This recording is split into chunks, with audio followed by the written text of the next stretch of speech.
ಇವತ್ತು ನಮ್ಮ ಕ್ಲಾಸ್ ನೋಡಿ ತುಂಬ ಖುಷಿ ಆಯಿತು. Why I don't understand. ಬೆಳಗ್ಗೆ ಎದ್ದು ಕಾಲೇಜ್ಗೆ ಹೋಗೋಣ ಅಂತ ಕ್ಲೀನಾಗಿ ರೆಡಿ ಆದೆ. ಕಾಲೇಜ್ಗೆ ಹೋಗೋಣ ಅಂದರೆ ನಮ್ಮ ನಾಯಿ ಮರಿ ಬಿಡ್ತಾನೆ ಇಲ್ಲ ಆಚೆ ಹೋಗೋಕ್ಕೆ. ಏನು ಬೇಕು ಅಂತ ಕೇಳಿದ್ದಕ್ಕೆ ಅದ್ರ ರಿಯಾಕ್ಷನ್ ನೋಡಿ. ನನಗೆ ಬೆಡಿಗ್ರಿ ಬೇಕು, ಅದು ಕೊಟ್ಟು ನೀನು ಎಲ್ಲಿಗಾದ್ರೂ ಹೋಗು.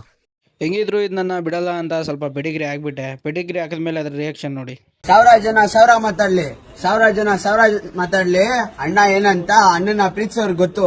ನೀವೇನೇ ಮಾತಾಡ್ಕೊಳ್ಳಿ ಹಿಂದೆ ನಿಮಗ್ ಗೊತ್ತಿರೋದು ಅಷ್ಟೇ. ಆದ್ರೆ ನಾವೇನಲ್ಲಿ ಮಾಡ್ತೀರಿ, ಅಣ್ಣನ ಬಗ್ಗೆ ತಪ್ಪಾಗಲ್ಲ ಮಾತಾಡಿದ್ರೆ ಹೋದ್ ಸತಿ ಅಮ್ಗುಡುಂಗು ಈ ಸತಿ ಅನ್ನಲ್ಲ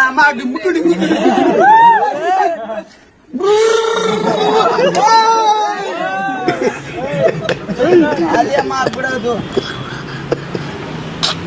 ಹೆಂಗೋ ಅದ್ರ ಹತ್ರ ತಪ್ಪಿಸ್ಕೊಂಡು ಕಾಲೇಜ್ ಹತ್ರ ಬಂದ್ಬಿಟ್ಟೆ. ಕಾಲೇಜ್ ಒಳಗಡೆ ಹೋದ್ರೆ ಯಾವಾಗಲೂ ಬರದೇ ಇರೋ ನಮ್ಮ ಫ್ರೆಂಡ್ಸ್ ಎಲ್ಲ ಬಂದ್ಬಿಟ್ಟಿದ್ದಾರೆ ಇವತ್ತು ಕಾಲೇಜ್ಗೆ. ಕ್ಲಾಪ್ಸ್ ಹೊಡ್ರಿ, ಸುಮ್ಮನೆ ಕೂತಿರಲ್ಲ. ಅದೇ ಖುಷಿಗೆ ವಿಡಿಯೋ ಮಾಡ್ಕೊಂಡು ಕ್ಲಾಸ್ ಮುಗಿಸ್ಕೊಂಡು ಮನೆ ಕಡೆ ಬಂದ್ಬಿಟ್ವಿ. ಮನೆ ಹತ್ರ ಬಂದ ತಕ್ಷಣ ನಮ್ಮ ಫ್ರೆಂಡು ಮುದ್ದೊಡಿಬೇಕು, ತೊಡ ಹತ್ರ ಹೋಗ್ಬೇಕು ಅಂತ ಕರೆದ. ನೋಡಿ ನಮ್ಮ ಫ್ರೆಂಡು ಮುದ್ದೊಡಿತಾ ಇರೋದು. ವಿಡಿಯೋ ಮತ್ತೆ ನೆಕ್ಸ್ಟ್ ವಿಡಿಯೋದಲ್ಲಿ ಸಿಗೋಣ. ಬೈ.